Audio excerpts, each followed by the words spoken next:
Good morning, everyone. Welcome to Her Seat at the Table, class number 2 of 4.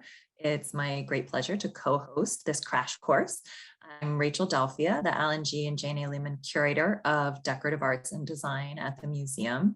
And it was my pleasure last week to share with you about women industrial designers. And today I'm going to hand the floor over to my partner, Alyssa Velasquez, and I'll let her take it from here. If you do have any questions, feel free to put them in the Q&A and we will get to those at the end of class. Thanks for tuning in.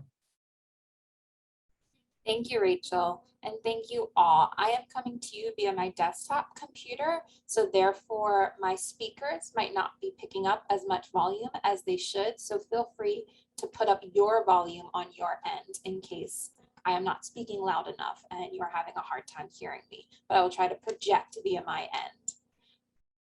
Last week, as Rachel said, was the beginning of our talk with women in industrial design, and she beautifully set up the course with the definition of what is design as both a noun and verb.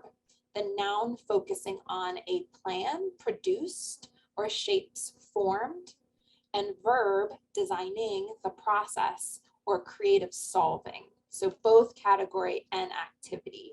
I want to just reiterate that in today's course. And I also will be introducing more professional designers today and wanted to redirect to a point that was made last Tuesday, that being that design carries with it an explicit capitalist judgment value on both objects and their makers. So looking at this black and white image that we utilized in last week's presentation, there is a perceived modernism in design through machine production. Also, setting the table is very much a pandering to stereotypical feminine skill set, kind of like hosting. So here's an image of an infamous Tupperware home party being hosted by the then vice president of Tupperware Corporations, Brownie Wise, who published monthly newsletters dictating to sales representatives how they should dress and comport themselves to better sell the Tupperware product line. Everything from nail color to nylons was outlined within this newsletter. And I pair it with the Feminist Dinner Party by Judy Chicago at the Brooklyn Museum. As you can see, it's a triangular table with a total of 39 place settings, each commemorating an important woman from history. So the settings consist of embroidered runners, gold chalices and utensils, and china-plated porcelain plates with raised central motifs that are based on vulvar and butterfly forms.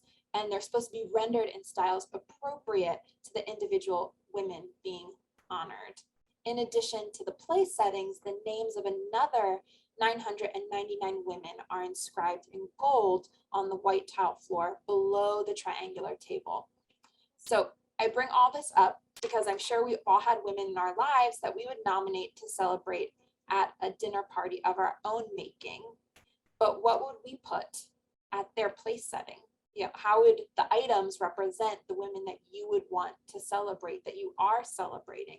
And how would this table leave space for these conflicting notions of what it means to host, what it means to be a woman, what it means to be a designer, what it means to be modern, what it means to be craft, all of these complexities? What might be some ways of distinguishing why you would nominate them, and what would your choices of material and form say about the roles these women play or what they do? And I think one way you might differentiate would be in the type of pottery you'd put on their place setting. So today's session, we're going to cover 3: production pottery, studio pottery, and pottery as sculpture or art. And here are 3 visual examples of what I mean by that. So we'll go through each along with some of the most famous 20th and 21st century female designers in these areas. Some of whom you've already met from our last class, and others you'll see don't stay squarely in one category, but they experiment and they move around between studio pottery and pottery as a sculpture, or production pottery and studio pottery. This one life cycle of production is focusing on clay today. in our class. So most of the females we'll be talking about today work in clay, but there are other mediums if we're talking about setting a table or if we're talking about place settings. Those other mediums could be metal, wood, and plastic, to name just a few, and they were also mass produced or individually made as tableware. One great example is Lila and Massimo Vignelli's stackable melamine plates and mug tower. That's the image on the right. They are made in the US by Heller, the brainchild of design impresario Ellen Heller.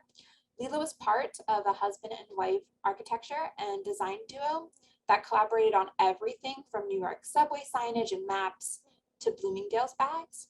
So apparently the story goes that Massimo had a client making plastic tiles, and he went to see the factory in Milan and noticed that they were also using the plastic to make ashtrays with, of all faces on it, Mickey Mouse.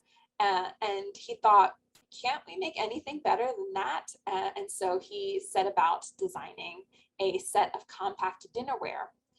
He went back to the office, and in 2 hours, the design, as the story goes, was fully completed. So 6 months after they introduced the dinnerware in 1971, it was accepted into the Museum of Modern Art's permanent design collection. We'll get to MoMA in more depth a little bit later, but another design institution that was founded on production principles is the Bauhaus.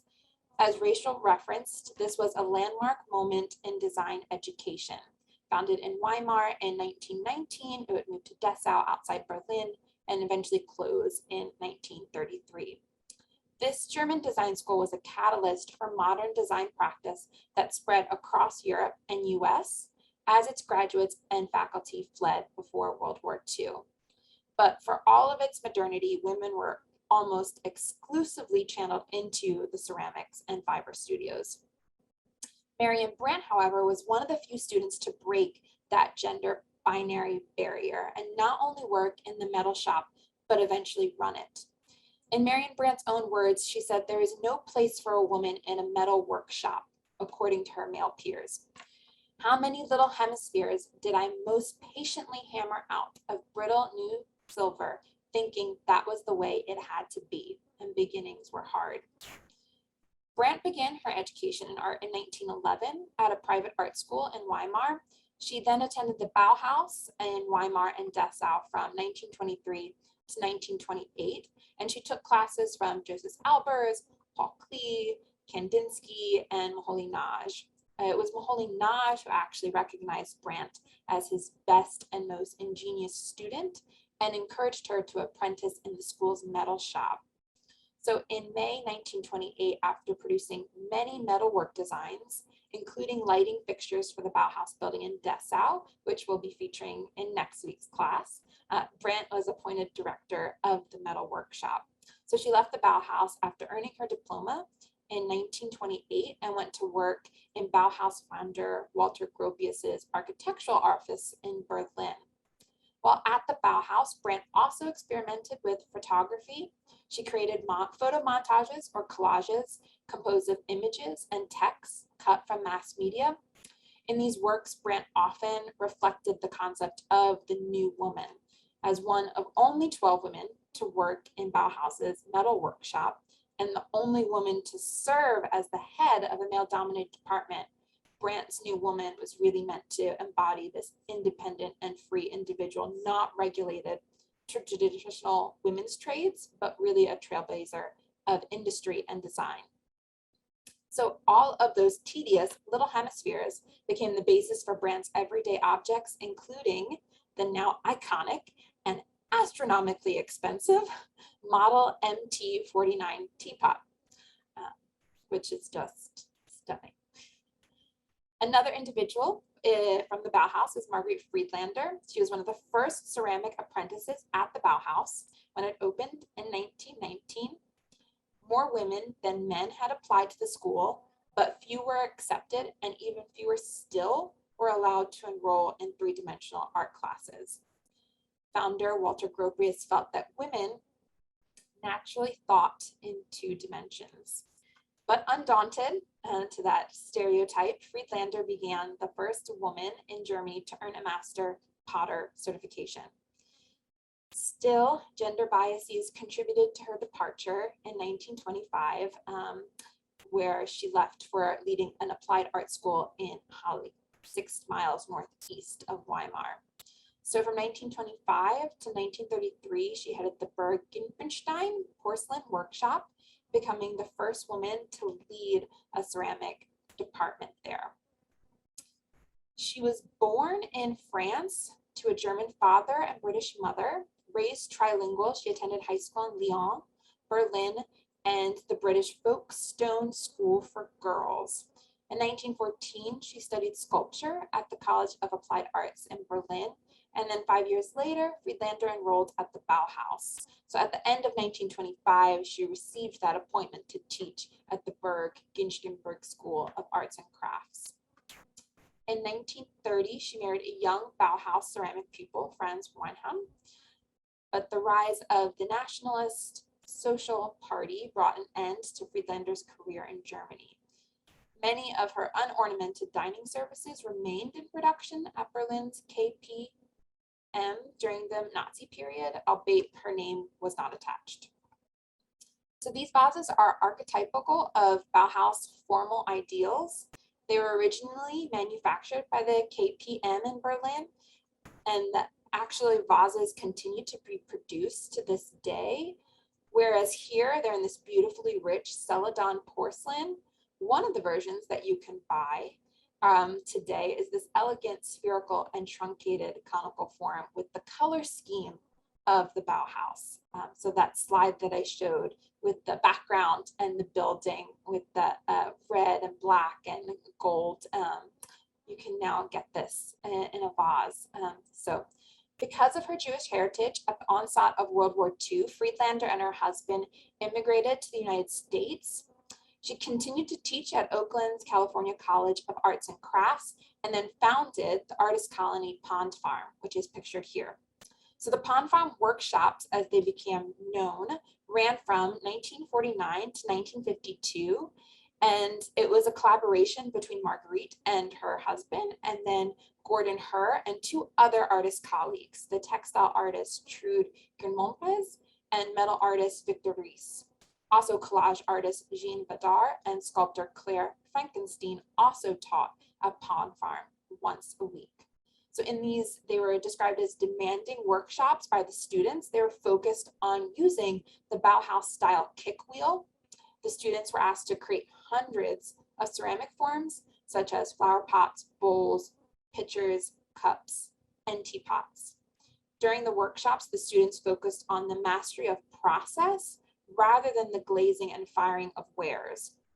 During breaks, those same students were encouraged to discuss topics such as nature and music, philosophy, even leaf structure and bookkeeping. So the Pond Farm was really trying to function as a school for life, not just a pottery school. Both Woodhams became leading proponents of American studio pottery. In addition to her summer-long workshops, Marguerite was an active member of the American Craft Council, lecturing at schools throughout the country. After immigrating, in addition to teaching, she published 3 books: Pottery, Form, and Expression in 1959, The Invisible Core, A Potter's Life and Thoughts, 1973, and That We Look and See, An Admirer Looks at the Indians in 1979, all of which continue to be used to teach ceramic artists.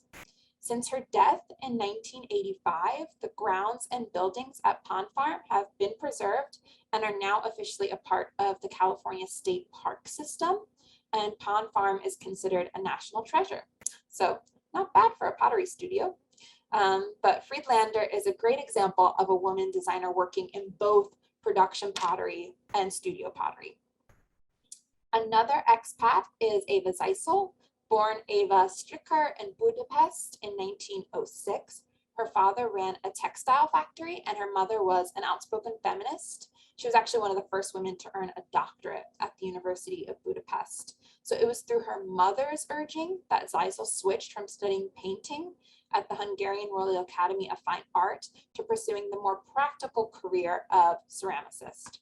She apprenticed herself to a pottery at a porcelain factory, which was an unusual path for an educated woman at the time. Zeisel persisted and graduated to journeyman status and became the first woman admitted to the local pottery guild. As the story goes, the welcome present she received on the first day of her job in the male-dominated pottery guild, colleagues, as she said, colleagues thoughtfully put on my wheel a very nicely modeled natural male's organs. Zeisel's blasé removal of it from her workstation apparently guarded the attention and the respect of her coworkers.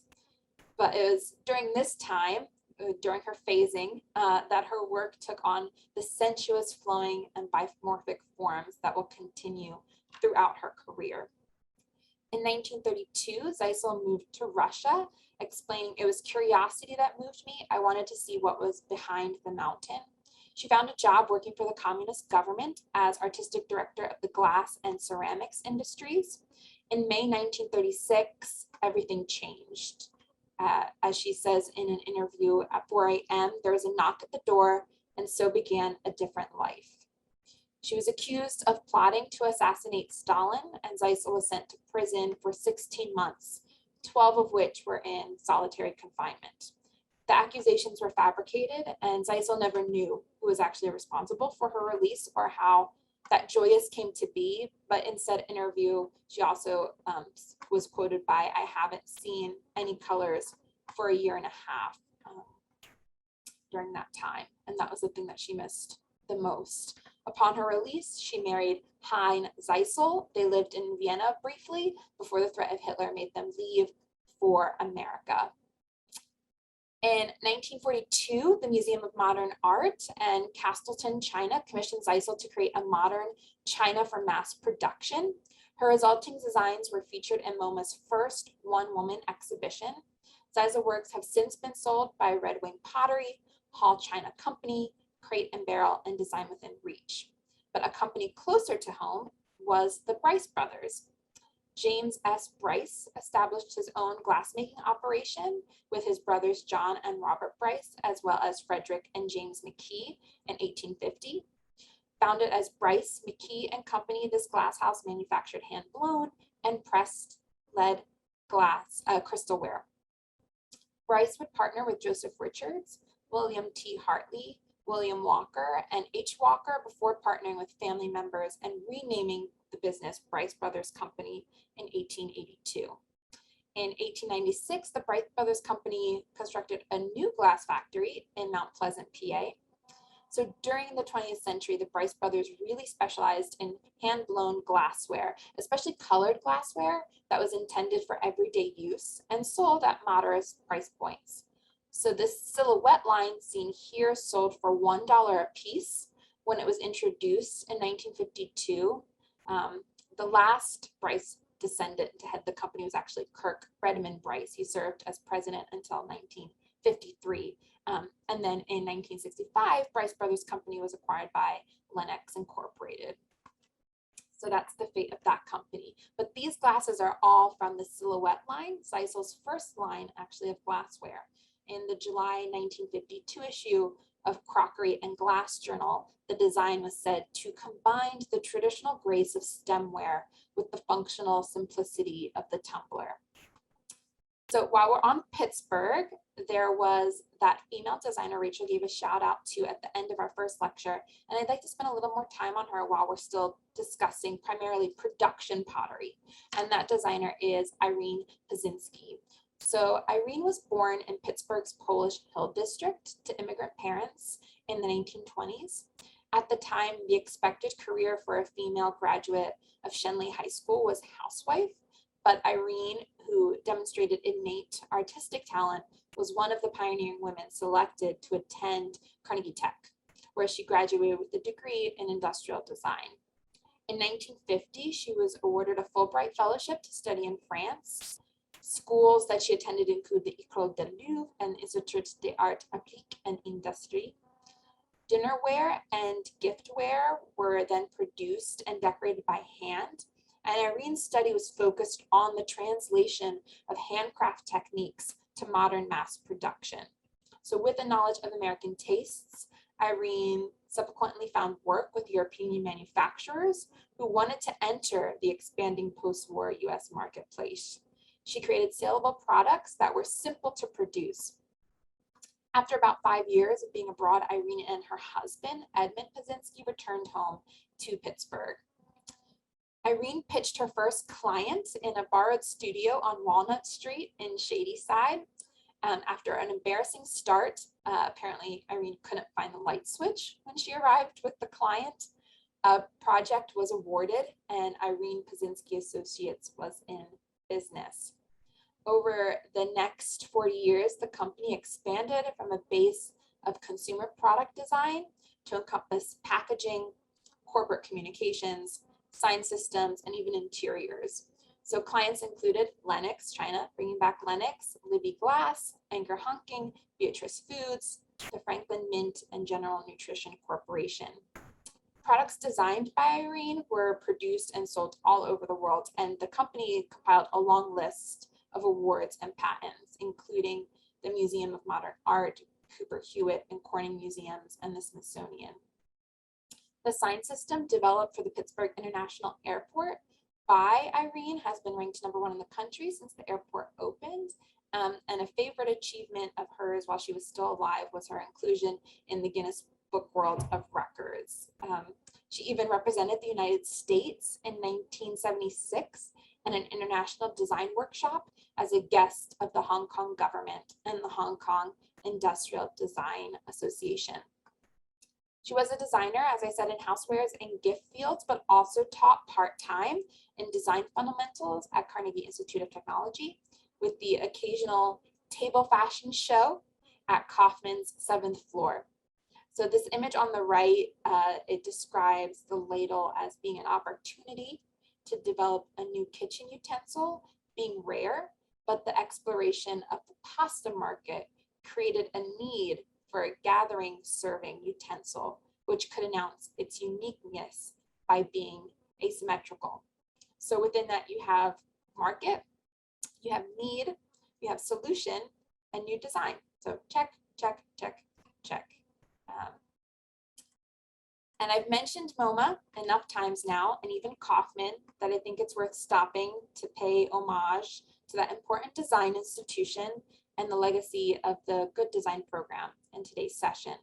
So Edgar Kaufman Jr., the high priest of modernism and consultant to the Museum of Modern Art, directed a selection of 250 items, ranging from a 15-cent glass to a $500 sofa, shown in a colorful setting that was designed by our good friends, Charles and Ray Eames. A catalog for the exhibition was sold for 15 cents, with a listing of the New York retail stores where objects in the exhibition could be bought and given approximate retail prices. It was sponsored jointly by the museum and Merchandise Mart, and in 1950, it was the first of its series. The definition of good design then was design intended for present-day life in regards to usefulness, to production methods and materials, and to the progressive taste of the day. The collection committee, it should be noted in the context of this series, was all men. Surprise, not surprise. Myrick Rogers of Chicago Art Institute, Alexander Girard, Serge Shermanoff of Chicago Institute of Design, Bertolt Strauss, a Philadelphia manufacturer, and of course, Kaufman. Despite the abundance of testosterone in the selection committee, there were female designers present in the exhibitions, including Luke Leachke. So Luke, her maiden name was Lucille, but she went by Luke, and Roland Leachke fired their kiln for the first time in December 1948 and delivered their first ware to retailers in the spring of 1949. As partners, they designed together, working on models and making molds. Yet neither had any formal education in ceramics. They were really designers. Often asked why they chose to work in porcelain, they answered frankly, quote, because we like tremendously working with porcelain and like immensely the finished result. Based outside of Akron, Ohio, the Leachkeys produced ceramics that they showcased in their personal gallery that was attached to their studio, and they also sold to retail stores in Boston, New York, Miami, Houston, Dallas, Los Angeles, Seattle, and Alaska during the middle decades of the 20th century. So here are a few of their elegant, thin-bodied tableware, glazed with hues ranging from yellow ochre to dark olive. And Rachel doesn't even know this, but there is an antique store where I live in Regent Square.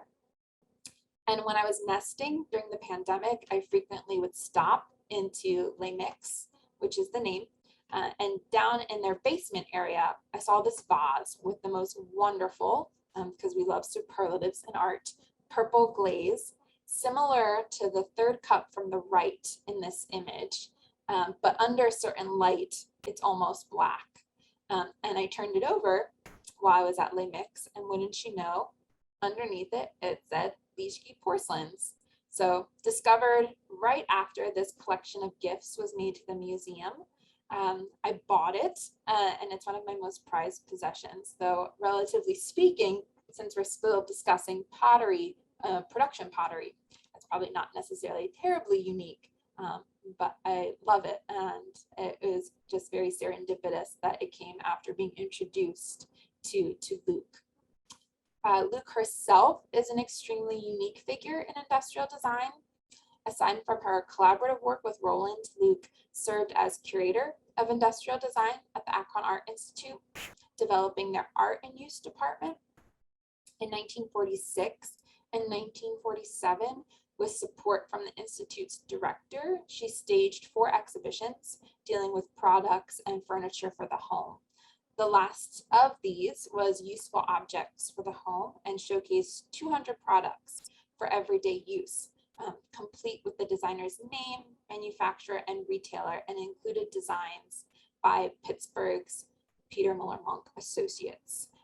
So if we're thinking just about timelines that we were talking about, Good Design, 1950, and here you have Luke, that's in 1946, doing these exhibitions at the Akron Art Institute. MoMA's Good Design exhibition of September 1953, the third iteration of that program, also included, as I said, Leachkey porcelains. But Luke remains a relatively unknown figure in the history of design, yet she was one of the first curators really mounting major exhibitions of industrial design in the Midwest.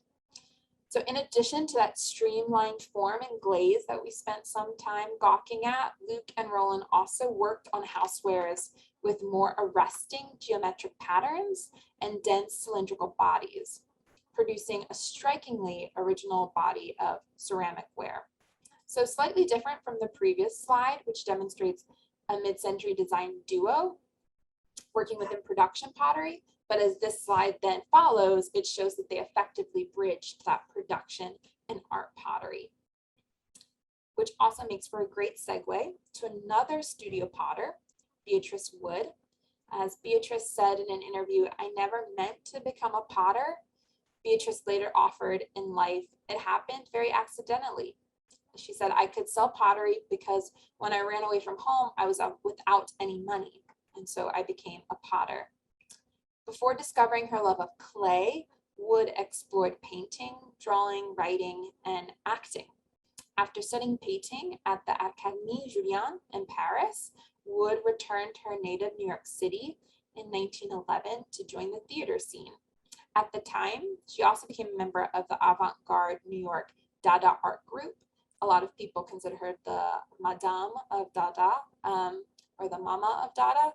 She helped develop Dada publications and organized the group's riotous soirees, as they were known.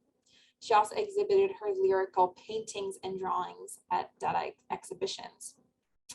In 1928, Wood settled permanently in Southern California. After purchasing a lusterware plate on a trip to Europe, Wood began taking pottery classes in the adult education department of Hollywood High School. In the late 1930s, she studied with modernist ceramicists Glenn Lukens and Gertrude and Otto Natzler, whose cleanly shaped vessels with variegated or textured glazes really influenced wood. Setting up a studio in Ohio, a small community outside of Los Angeles, Wood found both commercial and critical success. Her lusterware objects were eventually sold through galleries and high-end department stores and featured in numerous one-woman museum exhibitions. So I mentioned luster glaze, and I just wanted to take a moment to explain that a luster glaze is a fired glass-like surface on the clay body where metallic salts on the glaze's surface give it an iridescent appearance. And Wood achieved these brilliant luster glazes through reduction firing, which requires the absorption of oxygen from both the clay and the glaze. So just a little bit of a science break, but that's how you produce that wonderful luster. In addition to being a student at Hollywood High, Wood was also a student of theosophy, a philosophy known for bringing the mystical teachings of Buddhism and Hinduism to the West. An article that Wood wrote herself for The Star, entitled "Color, Light, and Art," demonstrates that her radiant luster glazes may have been influenced by her study of theosophical color theory. In her article, she writes, "As a person evolves, he desires fresher, clearer colors, for they are a reflection of the physical plane of what is taking place on the inner planes." So interestingly enough, Wood's study of theosophy is also partially responsible for her discovery of luster glazes. As I said, when she bought that plate while abroad, it was because she was on a trip to the Netherlands to hear a prominent theosophist, Krishnamurti, speak, and that she purchased her very first set of luster glazed ceramics, which fascinated so much that she was inspired to create a matching teapot, and that's what inspired her to enroll in her first ceramics class at Hollywood High. So she lived to be 105, which is wonderful, and she's famously attributed her longevity to chocolate, art books, and young men. So while she was best known for her magnificent luster glazed ceramics, she also had sometimes provocative personality. Having touched on production pottery with Brandt, Zeisel, and Pazinski, and studio with Wood, Leachke, and Friedlander, I want to spend the remainder of our time together looking at pottery as sculpture or art, of which we have strong representation in our collection, beginning with Betty Woodman. We first started collecting Woodman in 1984, a piece that you can see in the reinstallation of our galleries, Extraordinary Ordinary Things. Betty Woodman began her nearly 70-year engagement with clay in the 1950s as a functional potter with the aim of creating beautiful objects to enhance everyday life. In 1960, the vase form became Woodman's subject, product, and muse. In deconstructing and reconstructing its form, she began to create an exuberant and really complex body of ceramic sculptures, drawings, and prints. Their signature is her reflection of kind of a wide range of influences and traditions with a wonderful inventive use of color. So many of these traditions Woodman experienced firsthand as she traveled extensively and found inspiration in cultures all around the world. As she says, it makes good sense to use clay for pots, vases, pitchers, and platters. But I like to have things both ways. I make things that could be functional, but I really want them to be considered works of art, end quote. One of the pioneers of ceramics as fine art, here is one of her celebrated pillow pitchers, a series she began around 1970. They embody her transition from functional to sculptural, the upper extremity of a jug sprouting from a swelled cushion whose broad bulbous surface acts as this like wonderful canvas. So it's pottery and painting and pottery. It was for her just, that's the great romance. And then in the 1980s, women made these, this frivolous vase in shadow, like the one pictured here, these John's face vases with the dead flat on one side. So that kind of like burnt ochre is actually flat. And the other side, this volumetric vessel, kind of supposed to be backed into in their own representations. Through all these various iterations of forms, woodmen use the wheel as the form generator. So sometimes you can still see the spiral motion of her throwing. For those of us who get to install her work and occasionally get to feel it as we're lifting it onto the pedestal, it's really a wonderful experience. This was though typical of the way that woodmen reimagined conventional techniques. So she never abandoned studio pottery. She just merely took it along with her into a different form. Someone else who also took things, specifically traditions of functional forms in clay, was Tashiko Takiezu. Born in Hawaii in 1922 to Japanese parents, she studied at the University of Hawaii and at the Cranbrook Academy of Art in Michigan, where she learned from legendary Finnish potter and ceramics educator Maya Grotel. Of her training, Takiezu has said, "Hawaii was I learned technique. Cranbrook was where I found myself." So after Cranbrook, Takiezu spent 8 months in Japan. She actually lived in a Zen Buddhist monastery, visited master Japanese potters, and absorbed the Eastern philosophy of integrating art into all aspects of life. She was particularly inspired by the ritual use of ceramics in Japanese tea ceremonies, and her own ceramic work incorporates not only Japanese teaware style glazes and decorations, but also meant to have this poetic and meditative quality inspired by her time in the East. Upon her return from Japan in 1956, Takiezu joined the faculty of the Cleveland Institute of Art, which began a lifelong commitment to teaching and mentoring. She actually rose to the head of the department before leaving Cleveland for Princeton, where she taught until 1992. Today, Takiezu lives in, she lived in Quakertown, New Jersey, and she explores increasingly large scale forms, which she spires in a specialized kiln. But she's both known for her pioneering efforts in closing the ceramic vessel. You can see in some ways her headshot that's on the left, where her hands are located in such close proximity together. That's her generating these small holes that must remain in a pot, lest it explode in the kiln. But she brings a vessel to the brink of stability, leaving only like a vestige of its function intact in these forms of tiny puckered openings. I mean, her forms are really beautifully quiet and organic. And the glazes pictured in these 3 images, so expressive and painterly. Her work has been featured in numerous solo exhibitions, and she's been internationally recognized for her contributions to the ceramic arts. And she is also recognized in a feature case within Art Decorative Arts and Design galleries. So you can see her work in person at the museum.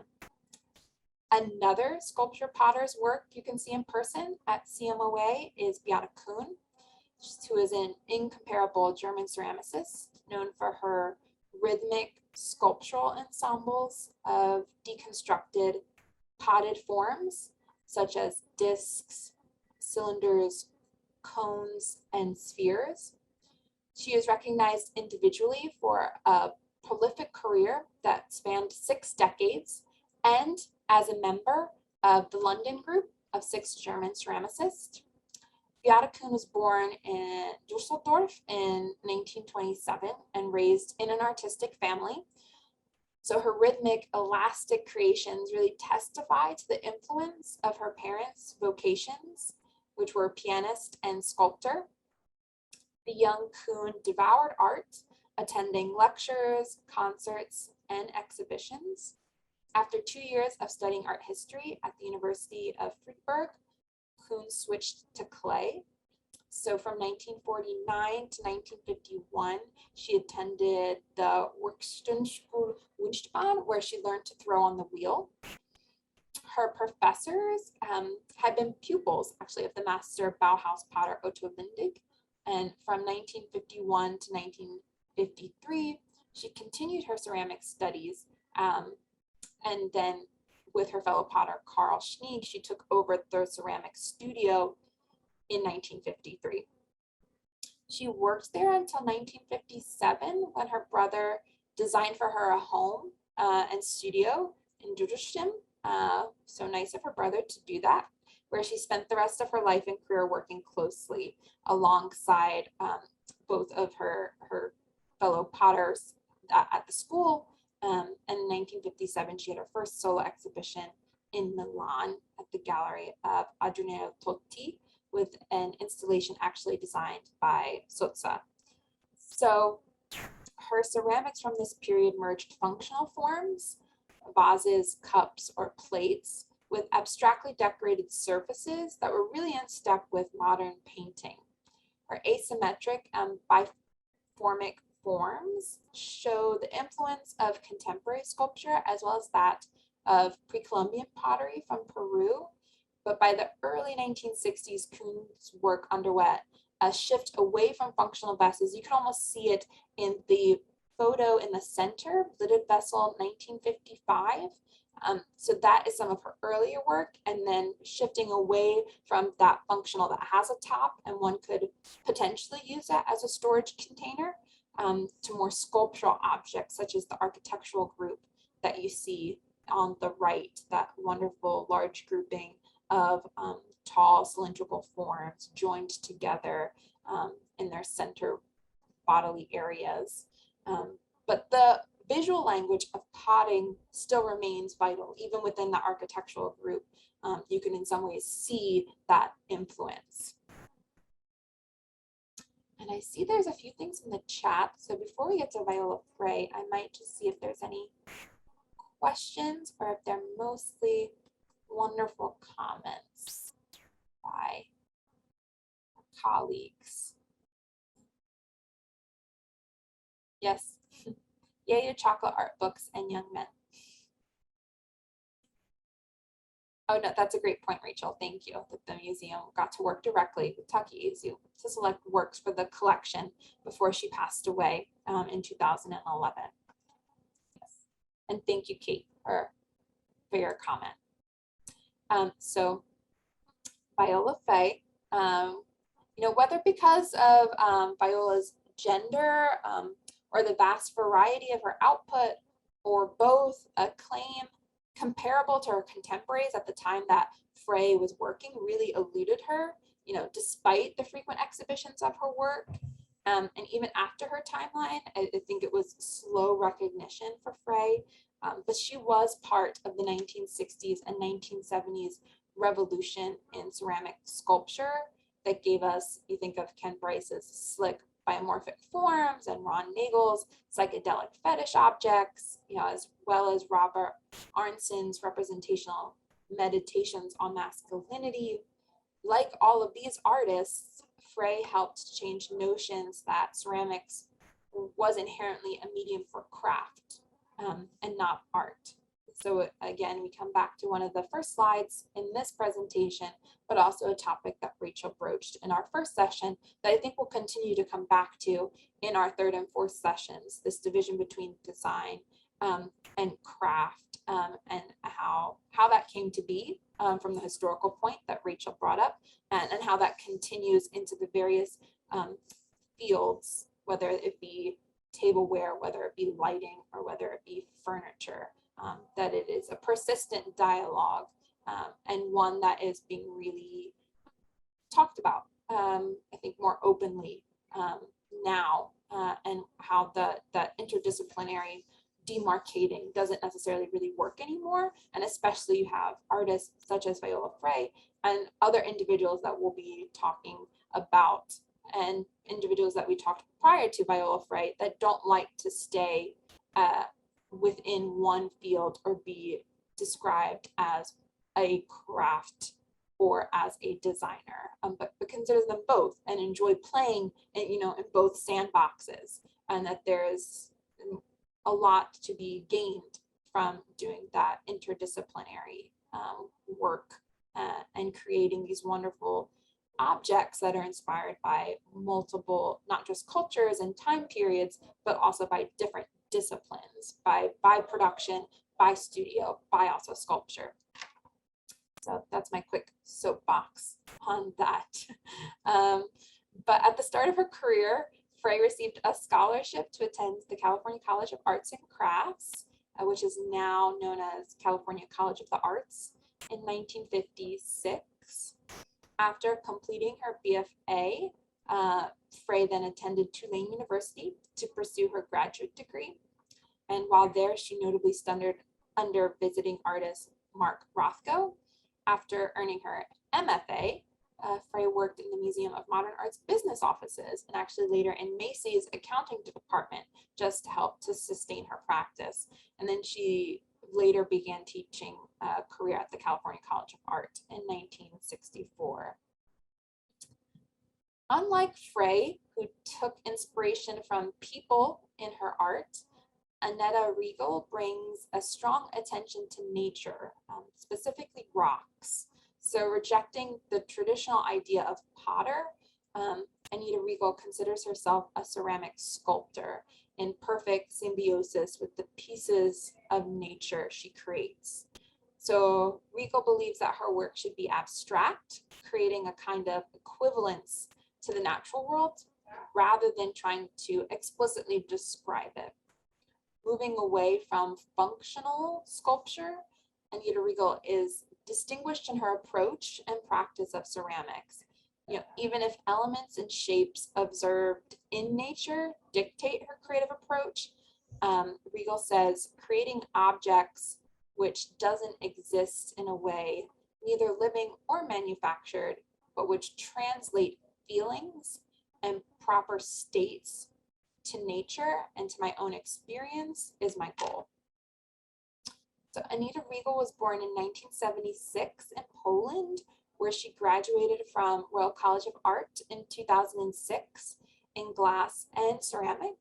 Based in Stock Newington, Anita Regal creates her ceramics in the Chocolate Factory. It's actually a former sweets manufacturer that's been transformed for an artist community studio and is considered now as one of the major innovative creation centers in London. So Regal uses materials such as rock or clay and transform them to create an illusion of other textures like bark, moss, and coral, always in natural appearances.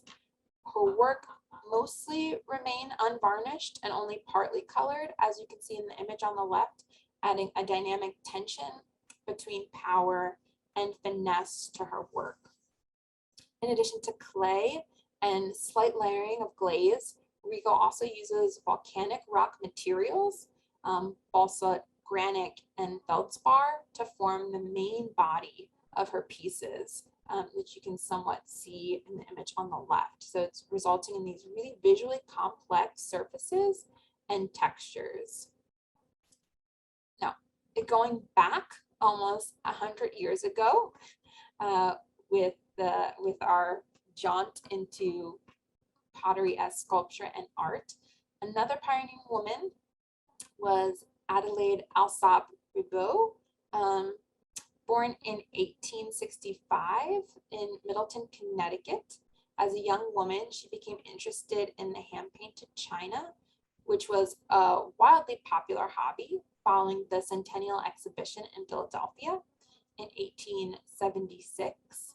To further her interest and skill as an artist, she studied painting with William Merritt Chase, the famed American Impressionist, and she married Samuel E. Ribot in 1899.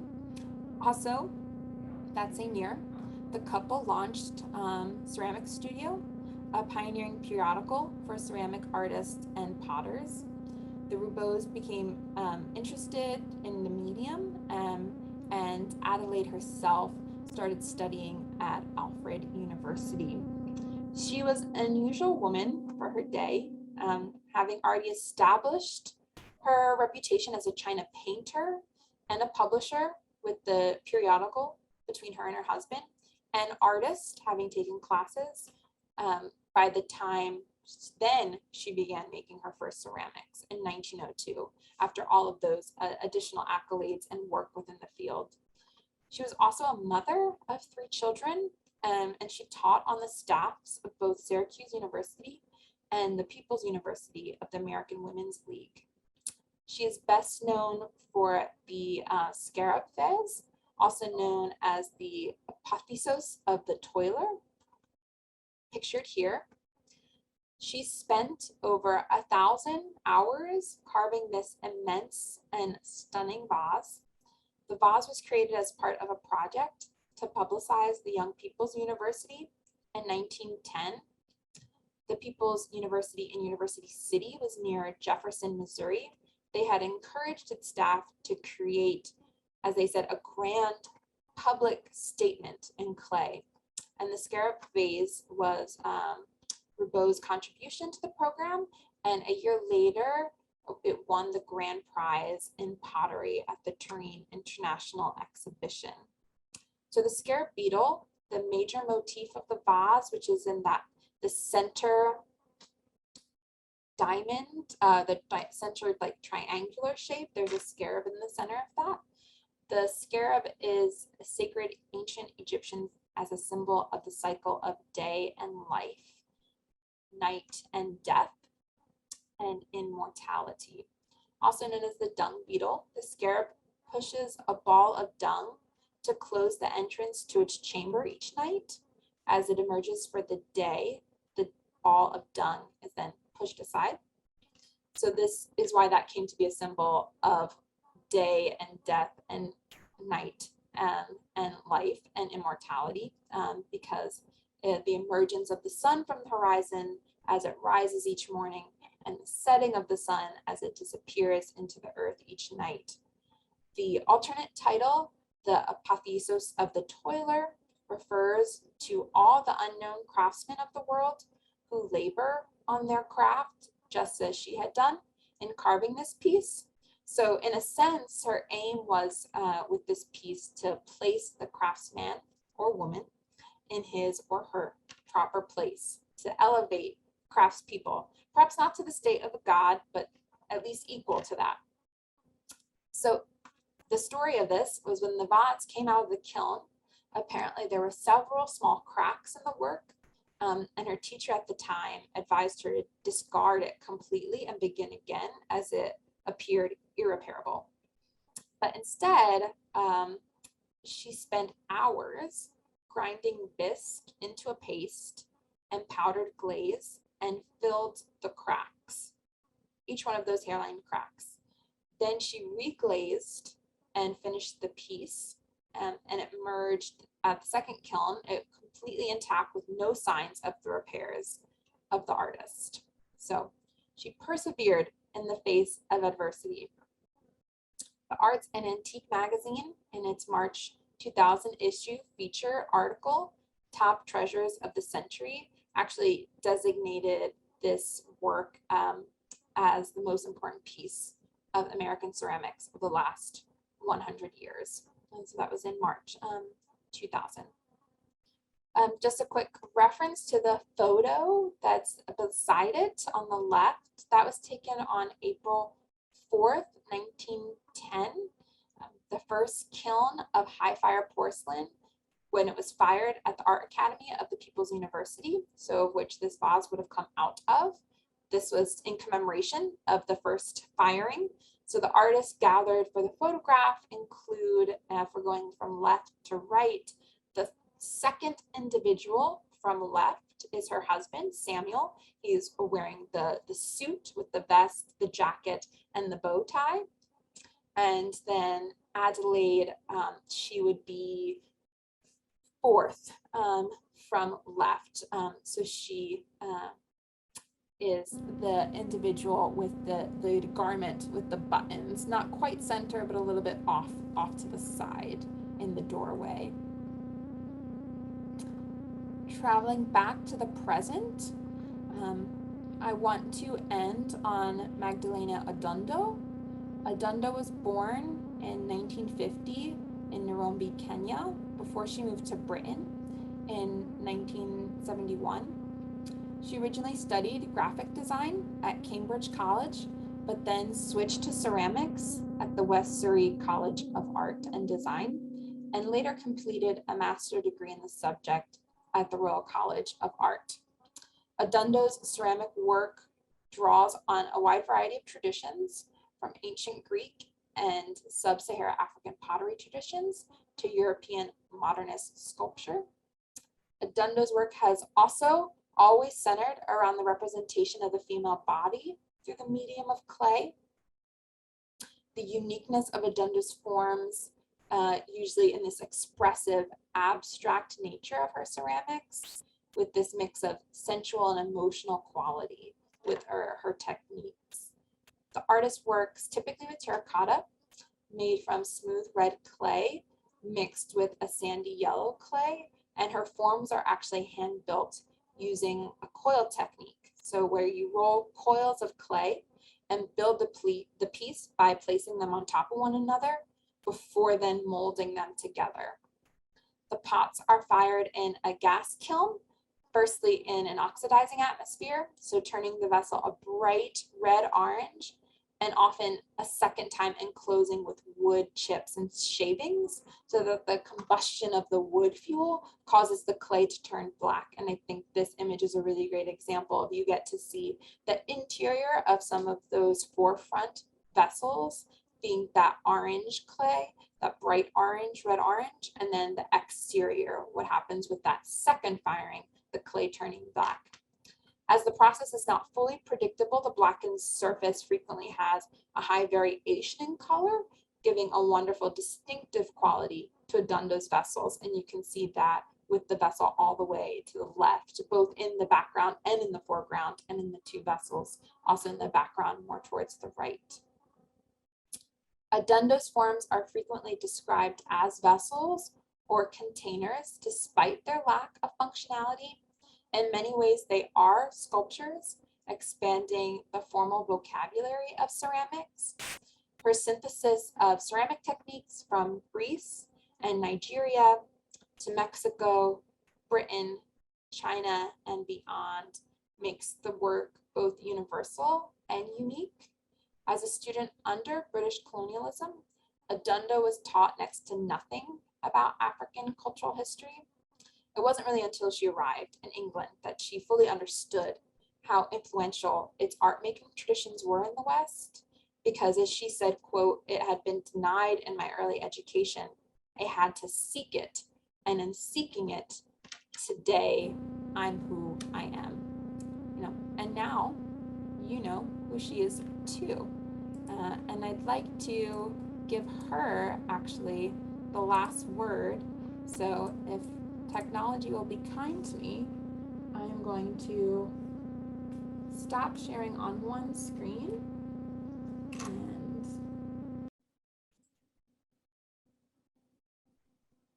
I can't remember when it was I wasn't actually interested in creating something.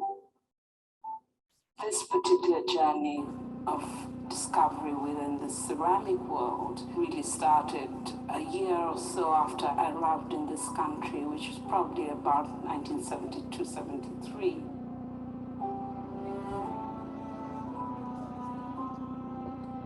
What really grabbed my curiosity was seeing work that had some kind of reminiscence and semblance of a touch of Africa, and that was work by Breshka Godier. It was the first time I stopped and thought about making objects and being really amazed by somebody's approach that was so simple but so understandable and so electrifying, really. Can you say a little bit how these objects have informed your own language? the variety of expressions within the clay of the pieces that we've selected to put on the show that have meant something to me, from the Ghanaian wooden piece to the ruffs from this wonderful Elizabethan lady to Inga Shanabare's piece there. There's just a diverse library of information that I have sourced or looked at or liked. You said that you find firing the most stressful part of the process. I do, and yet it's the most important aspect to the work because it finishes the work. It really defines them if they become pieces of work in themselves. I start off first with a lump of clay and then gouge and dig a hole from the inside and then build the walls using the clay from inside until I get the walls to a certain height. The inside has to be really perfect before the outside actually takes shape. And then I color it and bring it in, you know, creating the shoulders, and then start working on the neck of the piece. And that's when each piece starts altering and taking its own shape.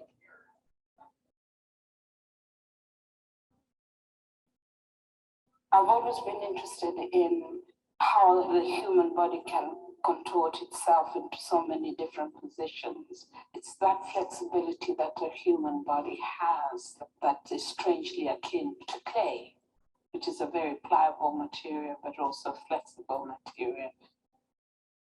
Clay has always allowed me to reflect on what, again, I keep coming back to that notion and that concept of what it is to be human.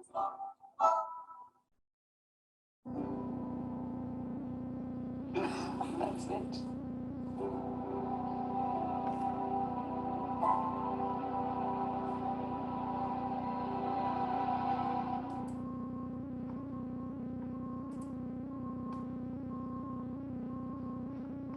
So I wanted to play that clip because I loved the comment about it being a library of information. And so many of the women designers that we talked about today are really pulling from a vast library of personal experience, teaching, and also various other disciplines that might have existed outside of their scholastic practice. So many, as we said, towed the line or completely crossed over the line from production to studio, or studio to art, or even art from production, as with so many of them that they did. And in some ways also too, I wanted to end with Adundo and her wonderful exhibition that video comes from, with her cross-cultural emergence of various objects that aren't just ceramics, as in some ways also too, that practice is continued by many individuals still, and is something that we are even highlighting within our Decorative Arts and Design's newest exhibition, Sharif Bey, that was curated by Rachel, myself, and our Margaret Powell Curatorial Fellow Kiki Toshomi, with Sharif Bey and the various inspiration that he takes from pieces in our collection that aren't considered ceramic or our typical maybe potter influences, but that it all contributes to the identity of the maker, and that each of these women here, maybe despite not having made it into the industrial design canon, are worthwhile individuals with unique personalities and stories that are worth telling in such settings as this. So I will end there for questions and ask my compatriot in all things, Rachel, if she wants to come back to answer any questions or to make any other statements to the women and to the topics discussed today. Hello, thank you, Alyssa. That was fascinating. I love learning from each other as we dig into these classes and kind of reacquaint ourselves with works that we've known, but find new stories and new research. It's always a lot of fun. So, I wondered, Alyssa, maybe if you could just start and just recap for people a few of the works that are on view. Like if we come into extraordinary, ordinary things at the museum, what can people see? I can help with that mental mapping too, but I know we have we definitely have works of Eva Zeisel on view, and Marguerite Friedlander, and Margareta Marx, and Magdalena Adundo, and Betty Woodman. Yes, so Adundo, we also have, we have Kuhn and Taki Ezu. We have Woodman, as you mentioned, and then we have Lichki, our wonderful Zeisel, and we do have Friedlander and Brandt as well.